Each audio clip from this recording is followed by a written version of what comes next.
Let's get right into it. I'm going to cover some of the more popular topics trending in real estate right now. The goal is to give you current, up-to-date information on the real estate market. We're going to talk about where real estate is in the year here in June, and gosh, we're almost halfway through the year already. My name is Corey Harter. I'm with the Homes by Chris Harter real estate team, eXp Realty, and the National Association of Expert Advisors, which means we are certified home selling and buying advisors. So let's go ahead and get started.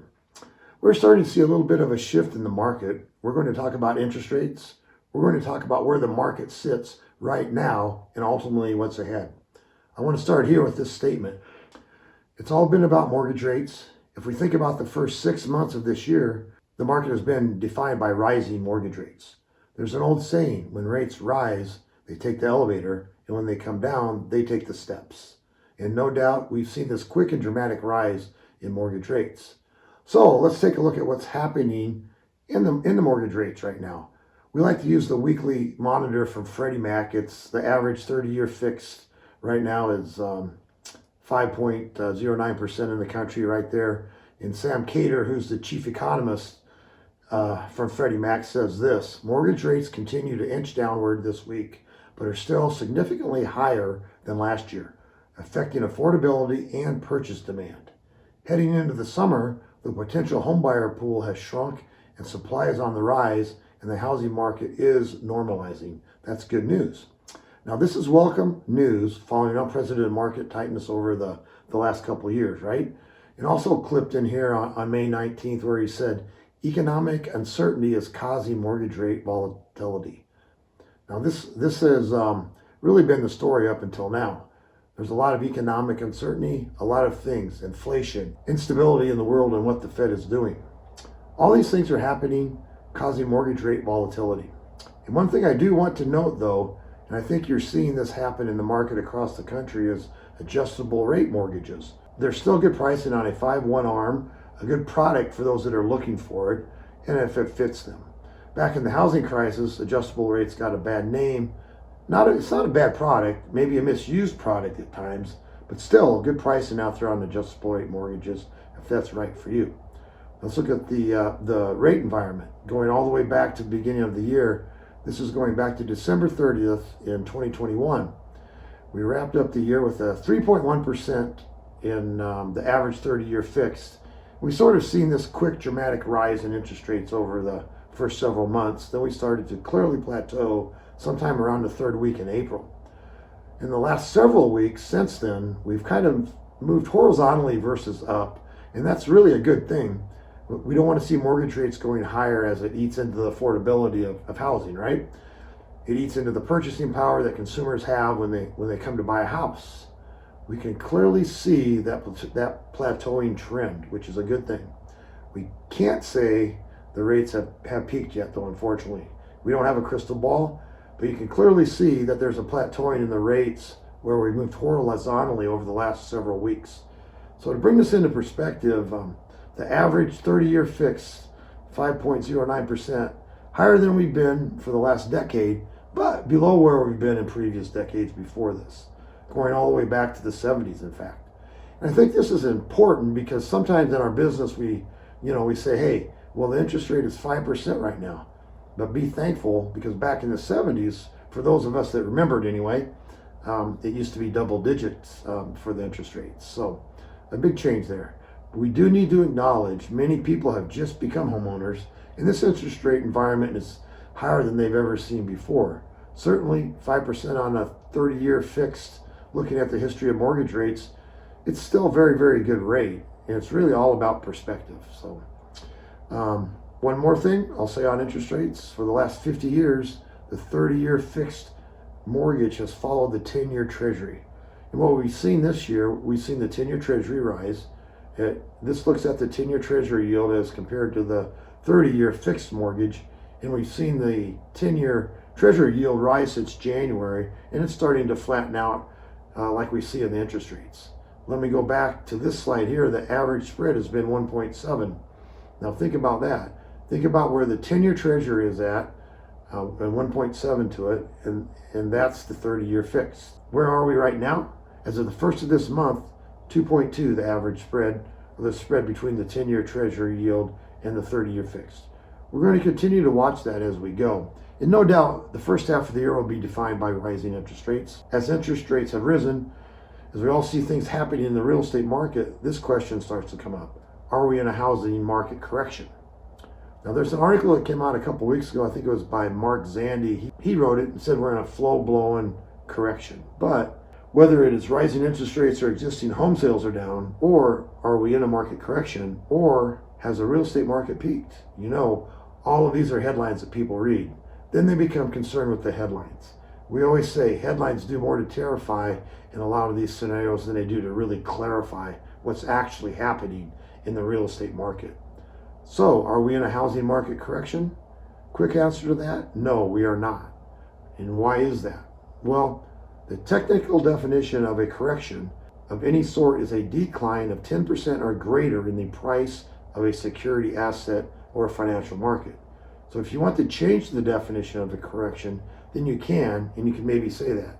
But if you go with the definition of a correction, we're not in a housing market correction. Why is that?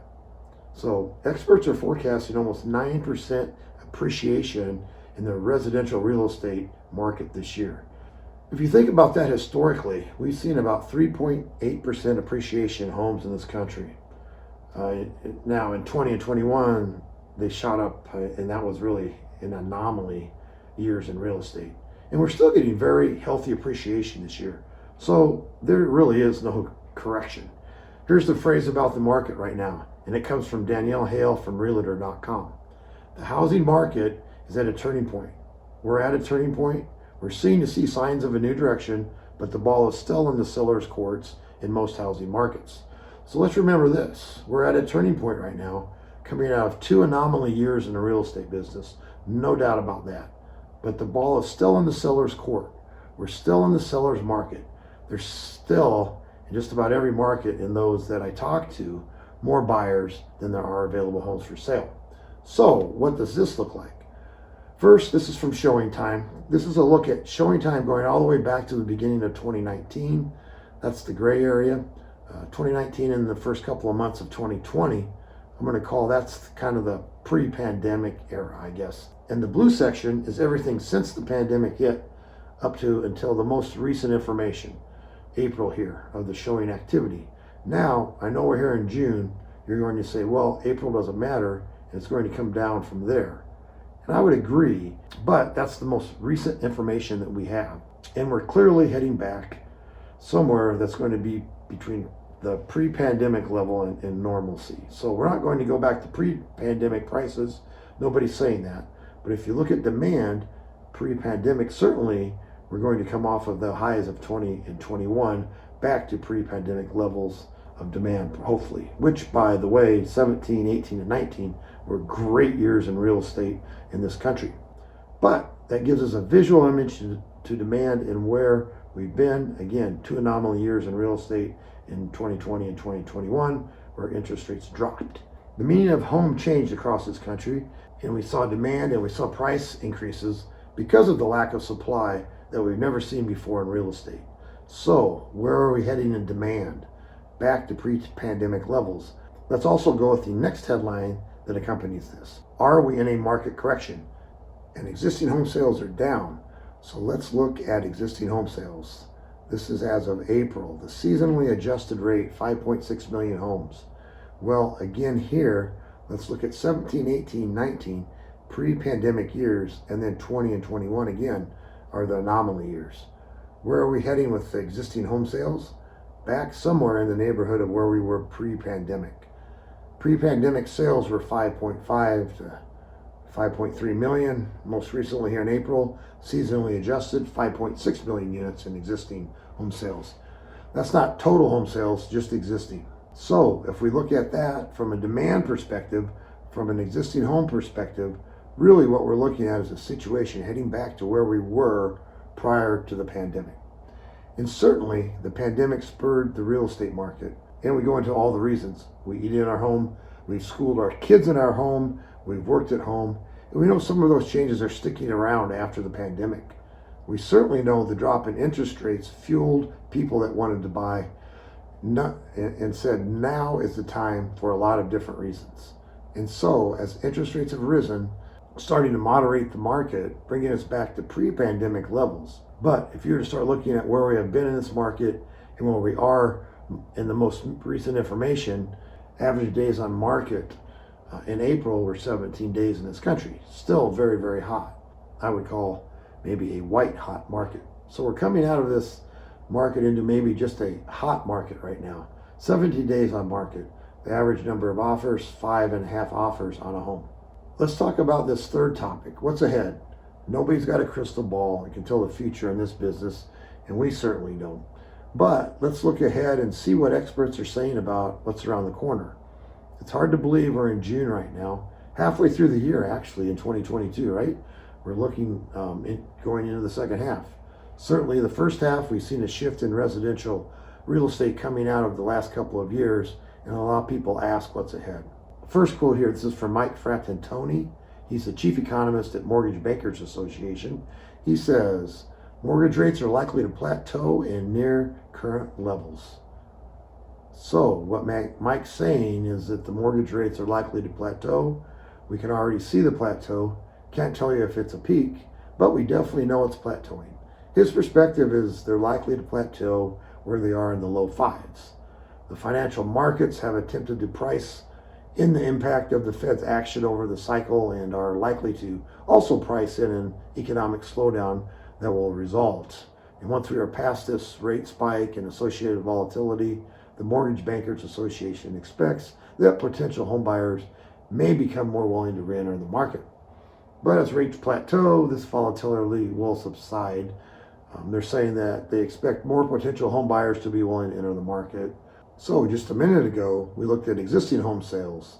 This is a look at total home sales forecasted this year from Fannie, Freddie, and the MBA and NAR, everybody that is looking at it. Anywhere from 6.9 million homes sold this year to 6.1 million. So to put that in perspective, in 2021, we sold 6.9 million homes in this country. So as interest rates rise, we're likely to see that impact on the market to about 10% less homes being sold. So if you take that 6.9, it's about 700 homes less we would sell this year. So these forecasts, 6.1 to 6.9, all have to do with what happens with the interest rates, what happens with consumer demand, what happens with the economic uncertainty that's in this country. But that gives you a perspective on the total home sales this year that are forecasted to be very, very good for residential real estate. Now, the next point about what's ahead, experts don't believe the market is in a bubble or a crash is in the cards, like the Great Recession. The nation is still suffering from a housing shortage that has reached crisis proportions at a time when millennials are reaching the age when they start to consider home ownership. That's likely to keep prices high. We've talked extensively about we're not in a bubble. A crash is not coming. But what's important here and would pay attention to is this quote, is that millennials are reaching the age when they start to consider home ownership. So millennials are working through the peak home buying years. We know they are the second largest generation behind baby boomers. But as they move through, they're driving demand. So we know we don't have the number of homes on the market for the number of people who want to buy them. That's not going to go away tomorrow. And the lack of supply keeps upward pressure on the prices across the country. So those that are wondering, are we in a correction? Are homes going to lose value? I think we just answered that one, and that's no. So the one thing that's a real hot topic right now is the question, are we heading into a recession in this country? With the Fed's action of raising the Fed funds rate, which, by the way, is not the 30-year fixed mortgage rate when the Fed's raised rates. But if we think about this topic, I think it's one we need to talk about. So just a couple of things on recession. Recession is defined by the National Bureau of Economic Research. Here's the technical definition of recession. A significant decline in economic activity spreading across the economy lasting more than a few months. The industry definition is that we have 2 consecutive quarters of negative GDP. This graphic has been used during recessionary times. It's a study that we went back to in the early 80s to prove that recession doesn't equal a housing crisis. If you go all the way back to the early 80s, there have been 6 recessions in this country. And what's happened here? You can see 4 out of the 6 times home prices actually appreciated during the recession. 2 times they depreciated. So the early 90s, less than 2%. That's marginal depreciation, actually. But what everybody remembers in 2008, when homes lost almost 20% of value, a lot of people were hurt and had to make decisions on housing or do something like short sales, deed in lieu of, foreclosures, whatever it was. A lot of people were affected in 2008. Many people think every time we hit a recession, homes lose value, and really that's just simply not true. Here's a quote from Mr. Peterson. He's in the mortgage industry. He says, if you're looking to buy a home, I would still recommend you do so, even at higher interest rates, because we have no reason to believe that home prices will stop appreciating. Home values going up is only a problem if you're trying to buy. When you own, it's a gift. That's a great perspective. When you own a home and prices are rising, that means equity. We've talked extensively about equity, about how the difference between a renter and a home buyer, a home owner, and the difference in their net worth in previous updates that we've put out there. And the majority of that is through home ownership. So that's it for this episode. I'm grateful for your time watching this real estate update. At Homes by Chris Harter Real Estate Team, we believe every family should feel confident when selling and buying a home. Chris and I would love to meet with you. You can call or text us at 402-378-9462 or click the link below to schedule a time to talk with us. I hope everyone has a great day. Thank you for your time.